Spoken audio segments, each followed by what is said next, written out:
ମୋର ପ୍ରିୟ ପିଲାମାନେ, ଆଶା କରିବି ସମସ୍ତେ ବହୁତ ହି ଭଲରେ ଥିବ ଏବଂ ଆପଣଙ୍କର ପରିବାର ବି ପ୍ରାୟତଃ ସମସ୍ତେ ବହୁତ ହି ଭଲରେ ଥିବେ।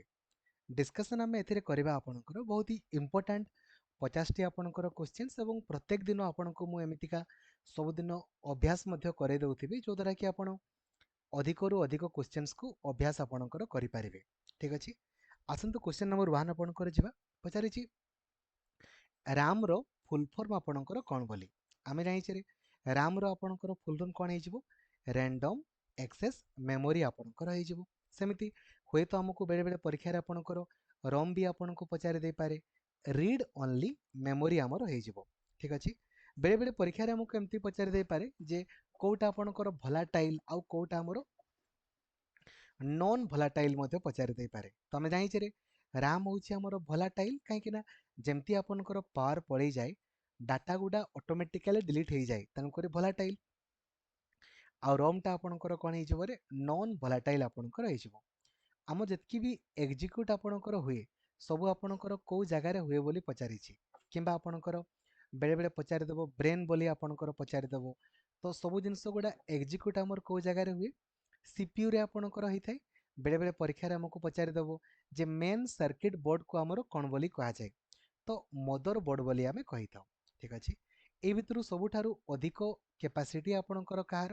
ଆମେ ଜାଣିଛେ ୟୁଏସବି ଆପଣଙ୍କର ଦେଖନ୍ତୁ ହାର୍ଡ ଡିସ୍କ ଗୁଡ଼ାରେ ଆପଣଙ୍କର କେପାସିଟି ବହୁତ ହି ଅଧିକ ଆପଣଙ୍କର ରହିଥାଏ। ଆମେ ଯେଉଁ ମୋବାଇଲ ମାନଙ୍କରେ ଯେଉଁ ଗେମ୍ ବାଗେରା ଖେଳୁଛେ ସେଥିରେ ଆପଣ ଦେଖିଥିବେ ନା GUI ଆପଣଙ୍କର। ତ GUIର ଆପଣଙ୍କର ଫୁଲ୍ ଫର୍ମ କ'ଣ ବୋଲି ପଚାରିଛି? ଗ୍ରାଫିକାଲ ୟୁଜର ଇଣ୍ଟରଫେସ୍ ଆପଣଙ୍କର ହେଇଯିବ। ଠିକ୍ ଅଛି, ପରବର୍ତ୍ତୀ ଆପଣଙ୍କର କ୍ୱେଶ୍ଚିନ୍ ଦେଖନ୍ତୁ କ'ଣ ପଚାରିଛି। ଏଇ ଭିତରୁ କେଉଁଟା ଆପଣଙ୍କର ଭଲାଟାଇଲ୍? ଭଲାଟାଇଲ୍ କହିଲେ କ'ଣ ନା ଯେମିତି ଆପଣଙ୍କର ପାୱାର ଆପଣଙ୍କର ପଳାଏ ଡାଟା ଗୁଡ଼ା ଅଟୋମେଟିକାଲି ଡିଲିଟ୍ ଆପଣଙ୍କର ହେଇଯାଏ। ତ ରାମ୍କୁ ଆମେ କହିଥାଉ ସେମିତି ରମ୍ ଆପଣଙ୍କର ନନ୍ ଭଲାଟାଇଲ୍ ହେଇଯିବ। ଏଇ ଭିତରୁ କେଉଁଟା ଅପରେଟିଂ ସିଷ୍ଟମର ମେନ୍ କାମ ବୋଲି ପଚାରିଛି? ସେ କ'ଣ କରେ ନା ହାର୍ଡୱେୟାର ଆଉ ସଫ୍ଟୱେୟାରକୁ ଆପଣଙ୍କର ମ୍ୟାନେଜ୍ ଆମର କରିଥାଏ। ଠିକ୍ ଅଛି, ଚାଲେଗା। ଯେମିତି ଅପରେଟିଂ ସିଷ୍ଟମର ନାଁ ଗୁଡ଼ା ଆପଣଙ୍କର କ'ଣ କ'ଣ ହେଇଯିବ? ଆଣ୍ଡ୍ରଏଡ୍ ଆପଣଙ୍କର ହେଇଗଲା, ୱିଣ୍ଡୋଜ୍ ଆପଣଙ୍କର ହେଇଗଲା, ରାଇଟ୍? ଏଗୁଡ଼ା ଗୋଟେ ଗୋଟେ ଆପଣଙ୍କର ଅଟେ। ଏଇ ଭିତରୁ କେଉଁଟା ଆପଣଙ୍କର ଗୋଟେ ଇନପୁଟ୍ ଡିଭାଇସ୍, ମାନେ ଯେଉଁଥିରେ ଆମେ ଡାଟାକୁ ଆପଣଙ୍କର ଇନ୍ କରିଥାଉ? କେଉଁଥିରେ? ମାଉସ୍ରେ ଆପଣଙ୍କର କରିଥାଉ। ସ୍ପିକର ହେଇଗଲା, ମନିଟର ହେଇଗଲା, ପ୍ରିଣ୍ଟର ହେଇଗଲା, ଏସବୁ ତ ଆପଣଙ୍କର ଆଉଟପୁଟ୍ ଡିଭାଇସ୍ ଆପଣଙ୍କର ଅଟେ, କିନ୍ତୁ ମାଉସ୍ ଆପଣଙ୍କର ଇନପୁଟ୍ ଡିଭାଇସ୍ ଆପଣଙ୍କର ଅଟେ। ଠିକ୍ ଅଛି, ଏଇ ଭିତରୁ ସବୁଠାରୁ ଛୋଟ ୟୁନିଟ୍ ଆପଣଙ୍କର କେଉଁଟା ବୋଲି ପଚାରିଛି? ଆମେ ଜାଣିଛେ ସବୁଠୁ ଛୋଟ ଆପଣଙ୍କର କେଉଁଟା? ବିଟ୍। ଦେନ୍ ଆପଣଙ୍କର ବଢ଼ି ବଢ଼ି ଯାଏ। 4 ବିଟ୍ ଇଜ୍ ଇକ୍ୱାଲ୍ ଟୁ ଆମେ କ'ଣ ଜାଣିଛେ ରେ? 1 ନିବଲ୍ ଆପଣଙ୍କର 1 ନିବଲ୍। ସେମିତି 8 ବିଟ୍ ଇଜ୍ ଇକ୍ୱାଲ୍ ଟୁ ଆମର କ'ଣ ହେଇଯିବ? 1 ବାଇଟ୍ ଆପଣଙ୍କର ହେଇଯିବ। ଆଉ 1000 ଆପଣଙ୍କର 24 ଆପଣଙ୍କର ବାଇଟ୍ ଇଜ୍ ଇକ୍ୱାଲ୍ ଟୁ କ'ଣ ହେଇଯିବ ରେ? 1 କିଲୋ ବାଇଟ୍। ସେମିତି 1024 ଆପଣଙ୍କର kilobyte is equal to 1 megabyte. 1024 ଆପଣଙ୍କର megabyte is equal to 1 gigabyte ଆମର। ଆଉ 1024 ଆପଣଙ୍କର ଗିଗାବାଇଟ୍ ଇଜ୍ ଇକ୍ୱାଲ୍ ଟୁ ଆମର 1 ଟେରାବାଇଟ୍ ଆପଣଙ୍କର ହେଇଯିବ। ଚଳିବ। ସେ ପଚାରିଛି ALU ଆମର କ'ଣ କରେ ବୋଲି ପଚାରିଛି। ଯେଉଁ ଜାଗାରେ ବି ଆମର କ'ଣ ଲେଖା ହେଇଥିବ ଏଡିସନ୍, ସବଷ୍ଟ୍ରାକ୍ସନ୍, ମଲ୍ଟିପ୍ଲିକେସନ୍, ଡିଭିଜନ୍ କିମ୍ବା ଏରିଥମେଟିକ୍ ଆଉ ଲଜିକାଲ୍ ଲେଖା ହେଇଥିବ ତାକୁ ଆମେ ALUର କାମ ଆପଣଙ୍କର କରିଦେବା। ଠିକ୍ ଅଛି, ଆମେ ଯେତିକି ବି ଆପଣଙ୍କର ଇମେଜ୍ ଗୁଡ଼ା ଆପଣଙ୍କର ଡାଉନଲୋଡ୍ କରୁଛେ ସବୁ କେଉଁ ଫର୍ମାଟ୍ରେ ଆପଣଙ୍କର ହେଇଥାଏ? .jpg କିମ୍ବା ଆମର .jpeg ଆପଣଙ୍କର ହେଇଯିବ। ଯେମିତି MS ୱାର୍ଡରେ କିଛି ବି ଆପଣଙ୍କର ସେଭ୍ କଲେ ସେ କେଉଁ ଫର୍ମାଟ୍ରେ ହୁଏ? .doc କିମ୍ବା .docx, ଏକ୍ସେଲରେ ହେଲେ .xls କିମ୍ବା .xlx, ଆଉ PPT ହେଲେ ତ .pptx ଆପଣଙ୍କର ହେଇଯିବ। which key is used to delete ଟା? ଆପଣ କିଛି ଡିଲିଟ୍ କରିବା ପାଇଁ ଚାହୁଁଛନ୍ତି କେଉଁ ପଟୁ ନା ଲେଫ୍ଟ ପଟୁ ଆପଣଙ୍କର, ତାହେଲେ କାହାକୁ ପ୍ରେସ୍ କରିବେ? ବ୍ୟାକସ୍ପେସ୍। ବ୍ୟାକସ୍ପେସ୍କୁ ଆପଣଙ୍କର ପ୍ରେସ୍ କରିକି କଲେ ସିଏ ଲେଫ୍ଟ ପଟୁ ଆପଣଙ୍କର ହେଇଯିବ। ଏଇ ଭିତରୁ କେଉଁଟା ଗୋଟେ ଆମର ସର୍ଚ୍ଚ ଇଞ୍ଜିନ୍ ଯେଉଁଥିରେ କିଛି ଆମେ ସର୍ଚ୍ଚ କରୁ? ଦେଖନ୍ତୁ ଗୁଗୁଲ କ୍ରୋମ୍ ହେଇଗଲା, ଅପେରା ମିନି, ଦେନ୍ ମାଇକ୍ରୋସଫ୍ଟ ଏଜ୍, ଏଗୁଡ଼ା ତ ଗୋଟେ ଗୋଟେ ବ୍ରାଉଜର। କିନ୍ତୁ ବିଙ୍ଗଟା ଗୋଟେ ଆପଣଙ୍କର କ'ଣ ନାରେ ସର୍ଚ୍ଚ ଇଞ୍ଜିନ୍ ଆମର ହେଇଯିବ। ୟାହୁ ବିଙ୍ଗ ଆପଣଙ୍କର, ଗୁଗୁଲଟା ଗୋଟେ ଆପଣଙ୍କର ସର୍ଚ୍ଚ ଇଞ୍ଜିନ୍, ଆଉଟଲୁକ୍ ତ ଆପଣଙ୍କର ଗୋଟେ ଇମେଲଟା, ସ୍କାଇପି ତ ଆପଣଙ୍କର ବନ୍ଦ ହେଇଗଲା, ଏଇଟା ତ ଭିଡ଼ିଓ କଲିଂ ଆପଣଙ୍କର ସଫ୍ଟୱେୟାର ଆପଣଙ୍କର ଥିଲା। कंट्रोल सी कले कौन हुए बोली पचारि आमे जाइए कंट्रोल ए कले सिलेक्ट ऑल हुए कंट्रोल बी कले आपणकर बोल्ड हुए आउ कंट्रोल सी कले आमर कौन हो कॉपी आपणकर हो कंट्रोल भी कले आमर कौन हो पेस्ट हो आउ कंट्रोल एस कले आमर सेव हो आउ सेव एज करबा पई आमे F12 को आमे प्रेस करबा सेमिति कंट्रोल एक्स कले आमर कौन हो कट आपणकर हो कंट्रोल पैनल रो कौन काम बोली हमको पचारि आमे जाइए कंट्रोल पैनल कौन करिवो कंट्रोल काम करिवो ना to change settings and control system configurations ठीक अछि ए भितर कोटा स्प्रेडशीट को आपणकर बुझाए स्प्रेडशीट आपणको लेखा हितबो किबा रो आउ कॉलम लेखा हितबो एगुडा आपणकर किक रे माइक्रोसॉफ्ट एक्सेल को हमर कोन बोली कहा जाय ना स्प्रेडशीट बोली आपणकर कहा जाय किबा रो आउ कॉलम मध्ये हमर लेखा हितबो ए भितर कोटा गोटिए प्रोग्रामिंग लैंग्वेज बोली हमको पचारि ताले कोटा गोटिए प्रोग्रामिंग लैंग्वेज आपणकर ए जबरे पाइथन ना पाइथन गोटे आपणकर प्रोग्रामिंग लैंग्वेज विंडोज तो गोटे ऑपरेटिंग सिस्टम हे जबो क्रोम तो आपणकर गोटे ब्राउजर हे जबो फोटोशॉप तो गोटे आपणकर एप्लिकेशन सॉफ्टवेयर आपणकर हे जबो एसएसडी रो फुल फॉर्म आपणकर कोन आमे जानिछे एसएसडी रो फुल फॉर्म कोन हे जबो ना सॉलिड सॉलिड आपणकर state drive solid state drive आपणकर हे जबो ए भितर कोटा गोटे एप्लिकेशन सॉफ्टवेयर आपणकर कहले कोन ना जोटा को परवर्ती समय रे आमे इंस्टॉल करिताउ ताको एप्लिकेशन सॉफ्टवेयर बोली कहा जाय देखंतु आपणकर जो रहला BIOS basic input output system एगोटा पूर्वरु थाई मैक हे गला आपणकर लिनक्स एगोटा तो पूर्वरु किंतु नोटपैड टा आमे परवर्ती समय रे आपणकर इंस्टॉल करिताउ आमे रिफ्रेश करिवा पई को बटन को आपणकर प्रेस करू तो रिफ्रेश करिया पई आपणकर F5 को आमे प्रेस करिताउ F12 तो आपणकर सेव एज हमर होई जबो आउ हेल्प पई आपणकर कोन हे जबो रे कहले हेल्प पई आपणकर हे जबो हमर F1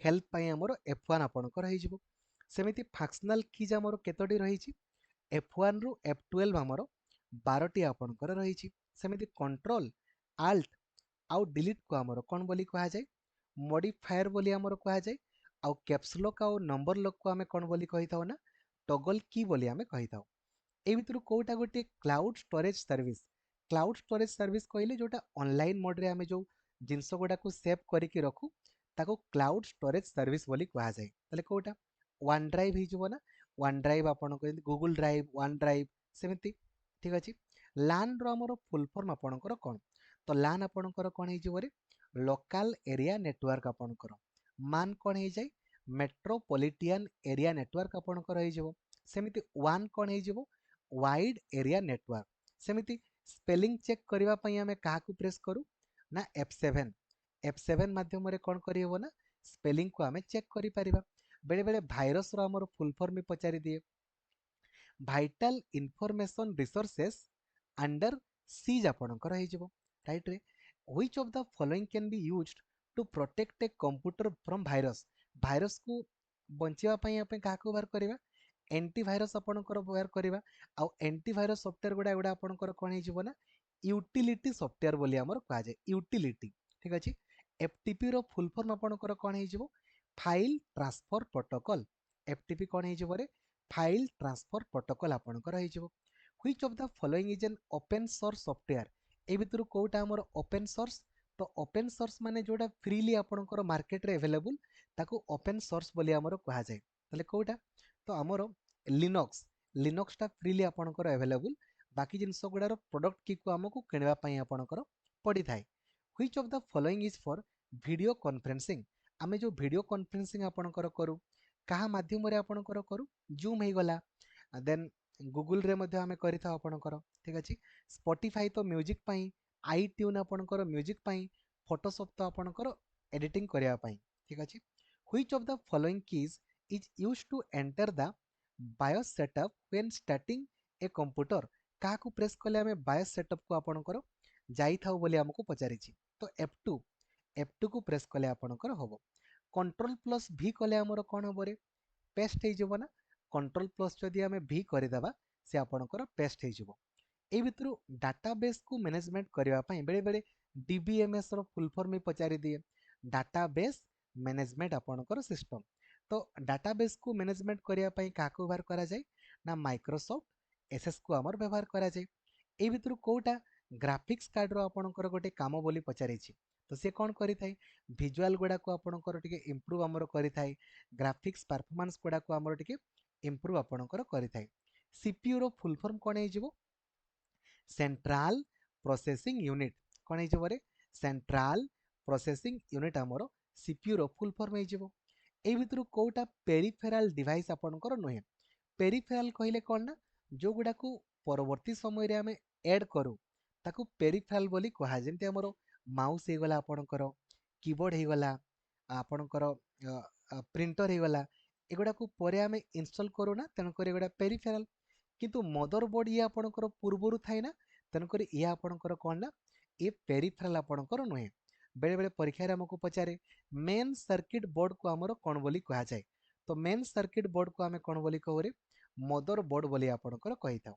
ए भितर कोटा राउटर रो गोटे आपणकर काम बोली पचारि छी। राउटर आपणकर कोन करे ना से नेटवर्क डिवाइस गुडा को आपणकर डायरेक्ट आपणकर करि थाए to direct network traffic between device आपणकर। बेले बेले परीक्षा रे पचारे एनालॉग रु डिजिटल आउ डिजिटल रु एनालॉग हमर किए करि थाए आपणकर, किंबा मॉड्यूलेशन डिमॉड्यूलेशन रो काम आपणकर किए करे बोली परीक्षा रे हमको पचारे। ठीक अछि, तो आपण करि देई परिबे ना मॉडेम आपणकर करि थाए। ठीक अछि, next which key combination is used to force quit an application. धरा जो गोटे एप्लिकेशन को आपण बंद करिया पई चाहउछंती तो काहा को प्रेस कले से आपणकर बंद हे जिवो ना alt प्लस जदि हमें F4 को प्रेस करि देबा से आपणकर बंद हे जिवो। ईमेल पई जो प्रोटोकॉल को व्यवहार हमें करू काहा को करू रे SMTP simple mail transfer protocol को हमें व्यवहार करिताउ। बेले बेले एफटीपी रो मध्य फुल फॉर्म पचारि देबो फाइल ट्रांसफर प्रोटोकॉल। एचटीटीपी रो मध्य पचारि देबो हाइपर टेक्स्ट ट्रांसफर प्रोटोकॉल आपणकर हे जिवो। सेमिति बेले बेले परीक्षा रे हमको एमती पचारि दे पारे आपणकर जे ए जो गोटे वेबसाइट आपणकर सिक्योर कि नाही बोली हमें केमती जानिबा यदि स्टार्टिंग आपणकर हेतिबो एचटीटीपीएस रो hypertext transfer protocol S for आपणकर सिक्योर हे जिवो। जदि हमको एसएसएल रो आपणकर फुल फॉर्म पचारे तले कोन हे जिवो सिक्योर सॉकेट लेयर आपणकर। सेमिति बुटिंग कहिले कोन ना कंप्यूटर को हमें जो स्टार्ट आपणकर करूचे ताकू ही हमें कोन बोली कहि थाउ ना बुटिंग बोली हमें कहि थाउ। आ रीस्टार्ट हेबा को हमें कोन बोली कहू ना रीबूटिंग बोली हमें कहि थाउ। Which software allows user to create text document. आपण किछि भी टेक्स्ट डॉक्यूमेंट आपणकर क्रिएट करिवे कोथिरे करा जाय ना एमएस वर्ड रे हमें करि थाउ। तो माइक्रोसॉफ्ट वर्ड रे हमें किछि भी आपणकर डॉक्यूमेंट को करि थाउ। ठीक अछि, which of the following is a primary memory. तो प्राइमरी मेमोरी हमर काकू कहा जाय राम आउ रोम को आपणकर कहा जाय। ठीक अछि, ए भितरु कोटा गोटे हमर इनपुट डिवाइस माने जोथिरे हमें डाटा को आपणकर इन करि थाउ। तो कीबोर्ड कीबोर्ड माध्यम रे हमें करि थाउ तो कीबोर्ड हमर हे जिवो। सेमिति मॉनिटर को हमर आउ कोन बोली कहा जाय वीडियो बोली मध्य कहा जाय बा विजुअल डिस्प्ले यूनिट बोली हमर कहा जाय। फास्ट जनरेशन रे हमर काहा को आपणकर व्यवहार करा जायतिला ना फास्ट जनरेशन रे हमर आपण जानिथिबे वैक्यूम ट्यूब आपणकर। सेमिति सेकंड जनरेशन हमर ट्रांजिस्टर, थर्ड जनरेशन हमर इंटीग्रेटेड सर्किट आपणकर हे जिवो। फोर्थ रे हमर VLSI बा माइक्रो प्रोसेसर। आ वर्तमान तो हमर फिफ्थ जनरेशन जोथिरे हमें एआई बा आर्टिफिशियल इंटेलिजेंस को आपणकर व्यवहार हमें करूचे। आमे जो डाटाबेस को मैनेज करूचे का माध्यम रे माइक्रोसॉफ्ट एसएस माध्यम रे। तो सी लिखा है डाटाबेस को मैनेजमेंट केमती करा जाए डाटाबेस मैनेजमेंट सिस्टम माध्यम रे। बायोस रो फुल फॉर्म कोन हे जिवो बेसिक इनपुट आउटपुट सिस्टम। ताकू ही हमें कोन बोली कहू ना बायोस बोली हमें कहि थाउ। ए भितरु कोटा कंप्यूटर रो गोटे पार्ट आपणकर नुहे देखि दियंतु। आमे जानिछे आपणकर कंप्यूटर रो पार्ट आपणकर हमर सीपीयू रैम बायस ए सब आपणकर हुए किंतु नेटवर्क नेटवर्कटा आपणकर अलगा अछि। बिटटा गोटे आपणकर कोन आमे जानिछे ना एटा सबुठु छोटो आपणकर यूनिट मेमोरी यूनिट। तो a basic unit of data in computing बोली आमे कहिबा। ए भितरु कोटा गोटे मालवेयर बोली हमको पचारिछि। तो कोटा आपणकर मालवेयर हे जिवो रे ट्रोजन हॉर्स एटा हे जिवो। मॉडेम रो मेन काम कोन से मेनली हमर कोन करि थाए ना इंटरनेट आपणकर कनेक्ट आपणकर करि थाए बा मॉड्यूलेशन डिमॉड्यूलेशन रो काम आपणकर से करे। এই ভিতରୁ ହାଏଷ୍ଟ କ୍ୟାପାସିଟି ଆପଣଙ୍କର କାହାର ରହିଛି ନା ଅବଭିୟସଲି ହାର୍ଡ ଡିସ୍କର ଆପଣଙ୍କର ରହିଥାଏ ବା ହାର୍ଡ ଡ୍ରାଇଭ୍ ଆମେ କହିପାରିବା।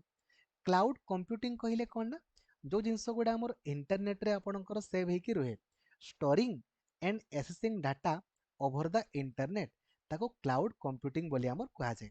এই ଭିତରୁ କୋଉଟା ଆପଣଙ୍କର ହାଇ ଲେବୁଲ ଲାଙ୍ଗୁଏଜ ଆମେ ଜାଣିଛେ ଆପଣଙ୍କର ଏଇ ଯୋଉ C C plus plus Java ଏଗୁଡ଼ା ଆମର ହାଇ ଲେବୁଲ ଲାଙ୍ଗୁଏଜ ଆପଣଙ୍କର ହେଇଯିବ। ତାହେଲେ ଗୋଟେ ଫାୟାର ୱାଲ୍ ଆମର କ'ଣ କରେ, କିଛି ବି ଆନ୍ ଅଥରାଇଜ୍ ଆଟାକକୁ ସେ ଆପଣଙ୍କର ବ୍ଲକ୍ କରିଥାଏ। ଟୁ ବ୍ଲକ୍ ଆନ୍ ଅଥରାଇଜ୍ ଆମର ଏସ୍ ଆପଣଙ୍କର ହେଇଯିବ। এই ଭିତରୁ କୋଉଟା ଗୋଟେ ଅପରେଟିଂ ସିଷ୍ଟମ ଆପଣଙ୍କର ନୁହେଁ। ଆମେ ଜାଣିଛେ ୱିଣ୍ଡୋଜ ଆପଣଙ୍କର ହେଇଗଲା, ଲିନକ୍ସ ଆପଣଙ୍କର ହେଇଗଲା, ଦେନ୍ ମେକ୍ ହେଇଗଲା, ଏଗୁଡ଼ା ଅପରେଟିଂ ସିଷ୍ଟମ। କିନ୍ତୁ ଫଟୋସପ୍ ତ ଆପଣଙ୍କର ଗୋଟିଏ ଆପ୍ଲିକେସନ ସଫ୍ଟୱେୟାର ଆପଣଙ୍କର ଅଟେ। ଠିକ୍ ଅଛି, ଆଶା କରିବି ଆପଣଙ୍କୁ ଆଜିର କ୍ଲାସଟି ଭଲ ଲାଗିଥିବ। ବର୍ତ୍ତମାନ ପାଇଁ ବିଦାୟ ଦିଅନ୍ତୁ। ଥ୍ୟାଙ୍କ ୟୁ, ଜୟ ଜଗନ୍ନାଥ, ଧନ୍ୟବାଦ। ଲାଇକ୍ ଆଉ ସେୟାର କରିବା ପାଇଁ ଭୁଲିବେନି। ଆଉ ଚ୍ୟାନେଲକୁ ନୂଆ ଅଛନ୍ତି ଦେନ୍ ଏବେ ହିଁ ସବସ୍କ୍ରାଇବ୍ କରିକି ଅଲ୍ ନୋଟିଫିକେସନକୁ ବି ଆପଣ ଅନ୍ କରିଦେବେ ଏବଂ ଫଲୋ ମଧ୍ୟ କରିଦେବେ। ଥ୍ୟାଙ୍କ